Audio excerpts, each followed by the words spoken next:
naujas iš Healthy Gamer GG video. Keletas yra tikrai neblogų video, keletas biškai questionable, jo, įdomu, bet čia apie terapiją vyrams ir mes kaip tik praeitą savaitę, man atrodo, pašnekėjom apie kažkokias vyrų problemas ten, kur apie Shimon Head prasidėjo, ten mes pakalbėjom apie video ir apie tą vyrų problemas ir panašiai, tai galvoju visai įdomu bus paklausyti šitą būtent, kodėl vyrams terapija tiesiog sakina. Hey y'all, today we're going to talk about why therapy sucks for men.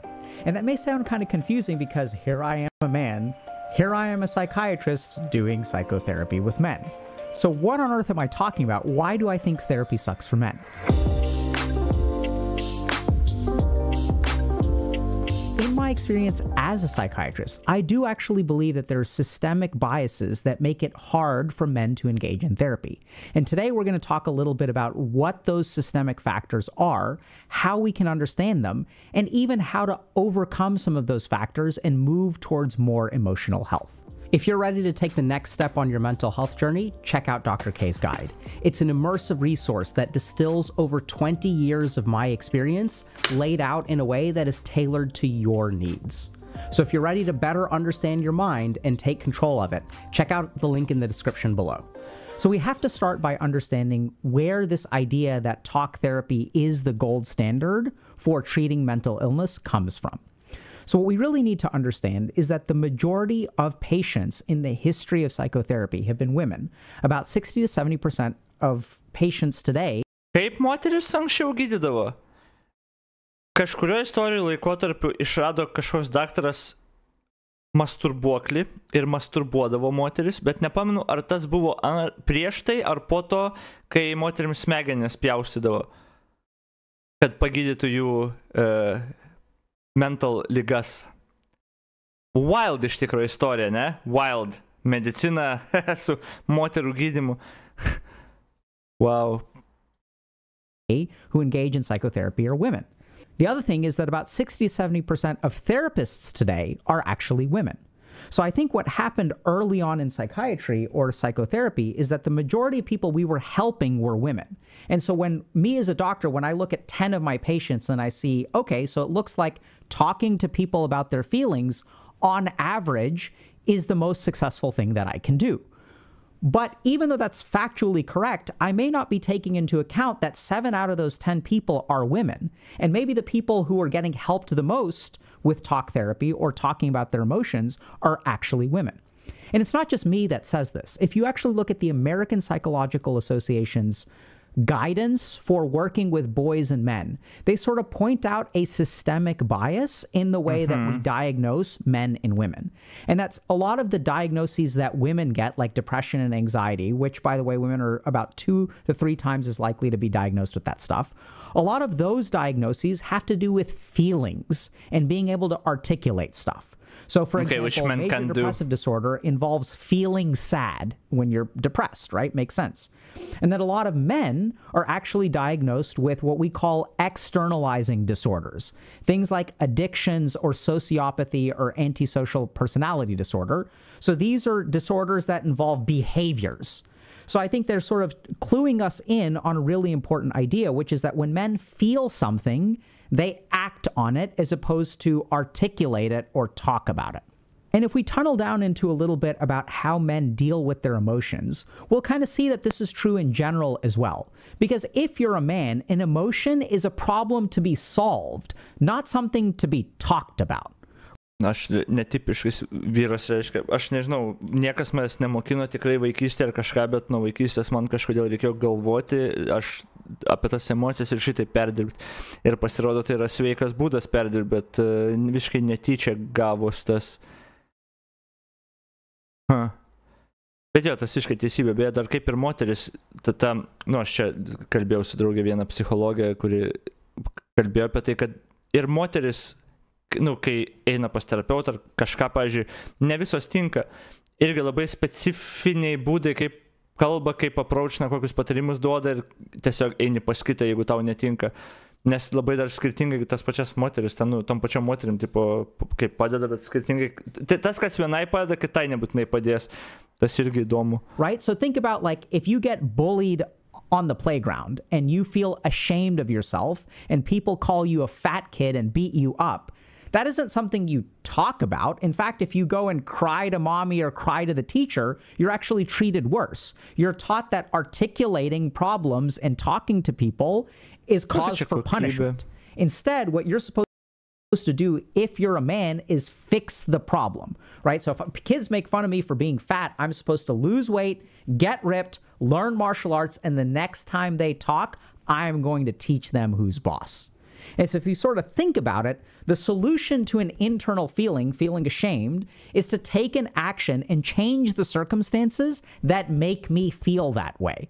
If I'm feeling ashamed because I don't have a job and I don't have any money, what should I do about that? Should I go cry to mommy about how I don't have a job or don't have money? Should I cry to my girlfriend about how I'm broke all the time? No. If you're a man, you need to man the fuck up, go out there, get a job, and start making money. If you're feeling bad in here, as a man, what we're taught is you're supposed to go fix the problem out there. And this also manifests in men's reluctance to engage in couples counseling. So oftentimes, if you're in a relationship, and I'm assuming a heteronormative relationship for a second, and your wife or your girlfriend says, hey, I think we need to go see a counselor, oftentimes men will be reluctant to engage in that. And if you actually look at the research for why men are reluctant, what you discover is it's not that they're trying to put their head in the sand or they're avoiding a problem or anything like that. Ego. They actually feel outgunned in therapy. They feel like when they go to a couples counselor, my partner is so much better at understanding and articulating their feelings that they can sort of make their case better than I can. And when the therapist tries talking to me, like, I just say, I don't know a lot, or I'm not sure, like, I don't know how to, someone's asking me to play basketball, but I don't know how to dribble. And so what men actually feel like in couples counseling is that they don't know how to effectively communicate. So imagine a situation where you're like going into a court of law and there's a judge there and your wife makes her case, right? She says, hey, Alok is neglectful. He doesn't appreciate me. I do so much for him. And I know he works hard, but he's really short with me sometimes and it really hurts and I feel really underappreciated. Short. And then as a man, how do I respond to this? I don't speak the language of emotions. Judge એવું નથી તમને સમજણ નથી પડતી. આ બેન દારૂ બહુ પીએ છે પછી મને લાફો મારે. આ દારૂ બહુ પીએ છે પણ પછી એ મને લાફો મારે તો મારાથી એને લાફો ન મારાય યાર. પછી હું શું કરું? And so as a dude, you're like, you don't know how to communicate in the way that therapists like. So men literally feel outgunned to engage in things like couples therapy. And that's because we as men communicate our emotions in a different way. So my favorite example of how men communicate differently is the negative expression of a positive affection. So when we like someone and we're proud of one of our homies or our bros, we don't say that to them, right? In fact, what we do is we kind of dog them about it. If my friend has been single for a while after a bad breakup and starts dating someone else, and I feel really proud and good about that, I don't say, hey, friend, I'm really proud of you, and I'm proud that you've been able to find someone who sees the lovable qualities within you that I see. I'm proud that you found someone who treats you the way that I think you deserve to be treated, who loves you for who you are in the way that I love you for who you are. In the history of humanity, I do not think that sequence of words has ever been spoken by a single man. That's not what we say.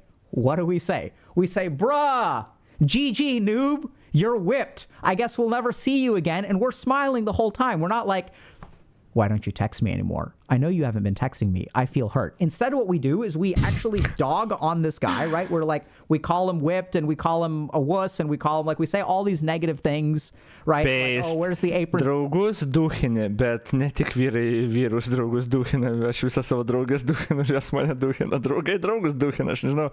Ar čia tikrai toks daug smarkiau tarp vyrų paplitęs? Na, čiūjų šiaip panos tarp panų daug mažiau tą daro. Ai, nors jo, nes ten, blėt, jo būna, kad ten kažką pasakysi rimtai, kažką pasako rimtai, žaidžia, susipyksta paskui draugas. Tai jo, trūčia, iš tikrųjų labiau vyrams. And strings will say all this like misogynistic crap, but the whole time we're like expressing appreciation and smiling at him. So men have this negative expression of a positive affection. When we feel good about something, we can't just say that, right? Because that's not what we were. But jo, man, aš negaliu relatinti su to video, aš nežinau, aš galiu pasakyti ir pasakau, but I don't know. Kai kurie gal dalykai relatinti jo, kad ten insultais tu bendrauji, tą suprantu. Bet va tas dalykas, kitkas tai sunkiai man relatinti, aš net neįsivaizduoju problemų su to mažai turėjau kažkada. We're taught. Instead, what we have to do is we have to insult the person that we're proud of. That's not how psychotherapy works, right? So if this is my mode of communication, I go see my therapist and my therapist is proud of me. They don't say, hey, fucker, you got a job. You suck. I guess you're not going to be coming to therapy anymore because you ain't got this time because you got all this work to do. You know, screw you. That's not what your therapist says. In fact, we're trained to say the opposite. So the way that we're trained to speak in therapy is, first of all, don't speak very much, right? Don't solve problems. Just sit there and listen and ask this person lots of questions that they're going to say, I don't know to. How do you feel about that? How does that make you feel? I don't know. Well, how does that make you feel? I don't know. And so then if you're a dude and you go to therapy, you feel like an idiot, right? Because they're asking you all these questions. You're supposed to know what you feel, but you don't know. And that's because of the way that we've been taught about our emotions. The last thing to consider is that when it comes to emotional health, men are very physical with it. So even if I ask a dude, hey, like, you know, it sounds like you got dumped. Tell me a little bit about how you feel. The dude may not be able to say, I feel unlovable. I'm full of fear that perhaps I won't be able to find a partner. I'm afraid that I'm fundamentally broken in some way that precludes me and maybe destines me to be alone for the rest of my life. That's not what dudes say. What dudes say is it felt like she ripped my heart out. It felt like she stomped on my balls. And if you say that as a dude, the other dudes will know exactly what you mean, right? Like we all know, like, oh man, like, oh, it's not just ripped your heart out, it's also a stomp on the balls. I felt that, man. The last time I got dumped, I found out my partner was cheating on me. Felt like she kicked me in the nuts, dude. I know exactly how you feel. That's how we talk. We're very physical in nature. The other thing is if you talk to men about who support each other, right? And they say, if you get dumped, what's the first thing you should do? Hit the gym, baby. And that's where we may assume that this relates to confidence, that if you start... Pas mus Lietuvoje, tai man atrodo, ne hit the gym, baby, o varom gert, man atrodo, dažniausias bus pasakymas. Working out, you get buff, then you look at yourself in the mirror and you're like, I'm so sexy. But we don't even acknowledge for a moment that there may be a physiological aspect to improve your mood. And one of the biggest mistakes that I think we've made in the field of psychotherapy is that we've separated out the mind from the body. Whereas if you look at modern science, we know that anxiety is not just an emotion. It's not just in your mind. That emotions have physical ramifications. That anxiety can induce diarrhea and change the rate of your peristalsis. Anxiety activates your sympathetic nervous system. Peristalsis, what the fuck? The fuck does that?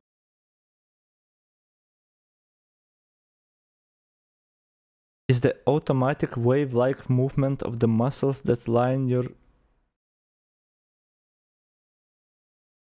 Ai, čia su maisto judėjimu kažkas, okay. And reduces blood flow to places like your stomach and increases blood flow to other parts of your body. So we know that emotions are actually very physiological in nature. So why is it as a society that we've kind of gotten on this track of simply talking about them instead of acting physically? And a lot of the men that I've worked with, I've sort of noticed that this physical component is way more important than the talking component, at least compared to the women that I've worked with. Just to give you all a simple example, I find that the men in my office need hugs way more than the women. Now, there are a lot of complications to that. There's a gender dynamic, right, between me and the woman, where maybe the woman doesn't feel as comfortable to hug me. Maybe I don't feel as comfortable to hug the woman. So I'm not saying that that's like a statement of fact. But what I've noticed is that, like, hugging men, the patients in my office who are dudes, leads to like a lot more emotional healing and sometimes tears and all this kind of stuff and like more dick jokes after we're done, right? So there's something very physical about the way that men deal with their emotions. And so if we assume all of this is true, what does this mean for you as a dude? So I know this sounds kind of weird, but the first thing that I'd recommend is that you actually seek psychotherapy if you're struggling in some way. And that may sound weird because you said, Dr. K, there's a systemic bias. Yeah, but it's still the best evidence-based treatment that we have for dealing with mental illness. Medication is just as good, by the way. And another thing we need to keep in mind is that there are randomized controlled trials on many types of psychotherapy which show that they are equally effective for men and women. So it's not like psychotherapy works, it's just that if you're engaging in psychotherapy as a man, there may be a couple of things that we can arm you with to really make that psychotherapy really worthwhile. So the first recommendation that I have is that you see at least 3 psychotherapists, or at least you see at least 3 before you give up on therapy. If you love the first one, then stick with them. And so a lot of psychotherapy is about fit. Okay. It may just be hard to find someone who's able to communicate with you in a way that is helpful. So a couple of things that I would recommend, some language that you can use if you go to psychotherapy. So the first is just simply let your therapist know, hey, I'm not really... Nes man pasakojo viena draugė pasakojo, kad pas vieną terapeutę ėjo ir tipo, labai populiari ten ir viską ir panašiai, bet jos patarimai maždaug tokie buvo ir pagalba buvo, nu tai atšils oras čia, viskas toj nuotaika pasitaisys, tai ką tu čia, nu tipo, tokie, aš nežinau, man, kam gali iš vis veikti tokie dalykai. Bet sakė, tokie dalykai daug kam veikia, tipo. Nu, ten pagrindė moterų buvo, bet daug kam veikia. Tipo, jis sako, aš ne, ėjau pas kitą. Jis buvo, what the fuck? Kokius ten palauk, kažkoks buvo vienas labai cringe. Kur, žinai, kažkas blogai ar dar kažką ir... Nu, maždaug, nu, žinau, tokie pigus, tokie tavo, tokio lygio, žinai, kur... Tai ką čia, oras tai pasikeis, gražiai kažką apsirengsi, tipo, ir... Ką? Aware of what I feel all the time, and I'm not very good at articulating my feelings. Because oftentimes therapists will say, how do you feel? And as dudes, we don't know how to answer that. So just be transparent with them at the beginning. Another thing that I'd recommend is that y'all check out this idea of normative male alexithymia, which is this idea that men are, by default, it's normative, so it's like most men are colorblind to their internal emotional state. So check out our video on alexithymia if y'all want to. And then you can even tell your therapist that, hey, I'm concerned that I'm a little bit alexithymic. So you're signaling to them that you may not be able to participate in therapy in a default way. The next thing that you can do is ask your therapist to change their style a little bit if it isn't working for you. So you can tell them, hey, I've noticed that you're really quiet, and then you kind of ask these questions like, how do you feel, over and over and over again? And then I keep answering, I don't know. Can you try to be a little bit more active or offer a little bit more guidance instead of being quieter and asking only open-ended questions? Can you help me understand stuff or guide me in some way?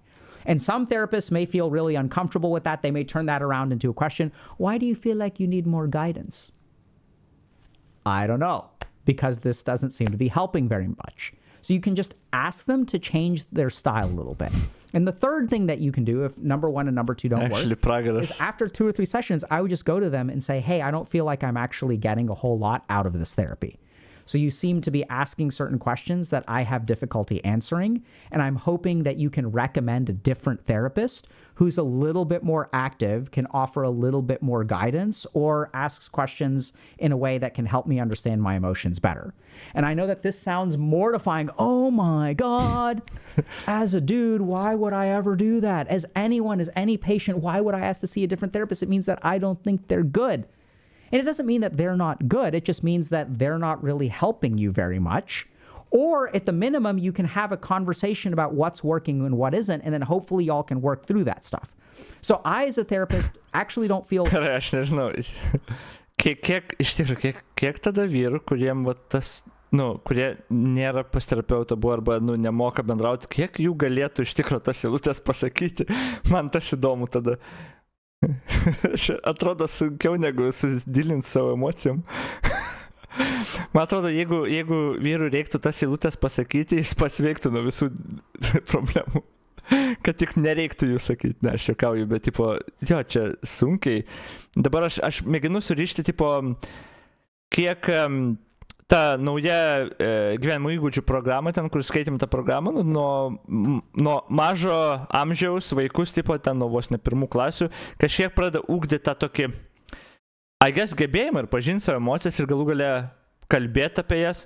Galvoju, nu jo, jeigu ten 15%, tarkim, tos programos iš tikrųjų įskiepytų kažkaip, gal ne tai, kad įskiepytų, gal biškiuką pripratintų, jaučiu tada daug lengviau būtų į terapiją eiti, nes jis realiai ir apibūdina tą visišką negebėjimą net, nu, kalbėti apie tai, to labiau pažinti, tai daug lengviau ir gauti pagalbos, kas yra labai geras efektas, kad tu ne pats realiai išspręsi, bet turbūt daug kas galėtų, daug kam ir gali būti, nu, ir mažiau reikės, nes tu labiau gaudysies, nu, ir neleisi, kad daitų kito kritinio taško, žinai. Bet jeigu reikės, tu actually galėsi kreiptis ir jau žinosi, tipo, tos akivaizdžius dalykus, tipo, nu, nes mokyklai tave išmokė. Taip, aš nesuprantu, ten, blin, atrodo ta programa toks geras dalykas, jeigu netgi 15% pavyktų kažkaip tą supažindinti vaikus su to, bet žmonės protestuoja dėl to, nu, ten, šeimam ar šeigės. I mean, I feel bad in some ways, but I'm really grateful for all of my patients who have come to me and said, hey, Dr. K, this is not working. Because then one of two things happen. One is either we work on it and then we actually make a breakthrough of some kind and now we're really jiving together, or I recommend that the person go see someone else. And what's my duty as a doctor or someone's duty as a therapist? It's to help the person, not help the person myself. It means giving that person whatever kind of help they need. So oddly enough, I'm still recommending that y'all try psychotherapy because it is still an evidence-based, very effective approach. The other thing to consider, though, is that a lot of emotions live in our body. And as men, sometimes we need to do more bodily stuff. So there are studies that show that Tai Chi and yoga, for example, are effective treatments for a lot of things like mood disorders or anxiety or things like that. So adding a physical component to your emotional health is very, very helpful. The other thing to consider is that there's a range of new and kind of in vogue things called somatic therapies. Oh no. So these are therapies that incorporate the body in some way. So good examples of this are EMDR or EFT, which is the emotional freeing technique, or tapping. So when I first encountered these studies about 10 or 15 years ago, and I used to my area of interest was evidence-based complementary alternative medicine, I thought all this stuff was like kind of BS, right? So it's like the idea behind tapping is Jo, aš pirmą kartą tą girdėjau, atrodo, my god, ar čia bursit jau toj, tas somatikai išgirdau, tai paskaičiau, kad kažkiek yra ten visai vėlai dalykų. Psichosomatika, kaip pas mus vadino, aš apie kažkurį specifinį, net neprisiminsiu dabar, kalbėjom, bet jo, pasirodo, ten yra visai kažkas tame. Is that your emotions are stored in your body and that you can tap on certain parts to free emotions. And I was like, this doesn't make any sense. This is all BS. And it turns out that over the last decade or so, there have been some studies that actually show that this is a pretty effective technique. We're not really 100% sure. Yeah, you know, the studies aren't super high quality, but there's more and more evidence that stuff that is not classically effective may be effective. And specifically that a lot of somatic therapies seem to be gaining a lot of weight and gaining a lot of interest. So I encourage y'all to seek out more bodily oriented kind of evidence-based techniques. And the last thing that I just want to share with y'all is that I've seen that across the globe, there's a lot more men's work kind of going on. And this isn't psychotherapy, but it's just sort of groups of men will get together and will participate in all kinds of either communication or even like some sorts of like physical rituals or like taking hikes. There's sort of this very like physical component to their emotional health, which they all sort of get together and do. So I can't speak to specific things like that. I'm just sort of pointing that out as a trend. So at the end of the day, I know it sounds kind of weird, but I do think that therapy sucks for men for a lot of reasons. Some of that has to do with the way that we're raised. Some of that has to do with the way that psychotherapy was developed. And so as men, we sort of really need to think a little bit about how can I become emotionally healthy? So I definitely give therapy a shot, but go in with some of these disclaimers in mind. Go in understanding that you may not be perfectly suited to this, that you're stepping onto the basketball court, but you don't necessarily know how to dribble. And so just recognize that and ask your therapist for help. And the second thing to consider is that especially as men, a lot of our emotions live in our bodies. We may need to leverage our bodies or do some kind of bodily work to really help us achieve emotional health. Okay. Yeah, man čia sunkiai relatint labai su tą video, bet I guess vien tas naudinga turbūt, kad pasakys vyrams, nu čia aišku, amerikiečių publika daugiausiai žiūri. Vien tai, kad pasakys, tipo, kad, nu, žiūrėkit, nebus gal viskas tobula ir, tipo, jeigu kažkas nesigauna, kad nepulkit save kaltinti, tipo, give it a shot, tokius grinai disclaimerį tokį davė, I guess. It's fine. Koks vakaras ilgas, kaip širdim man kelia.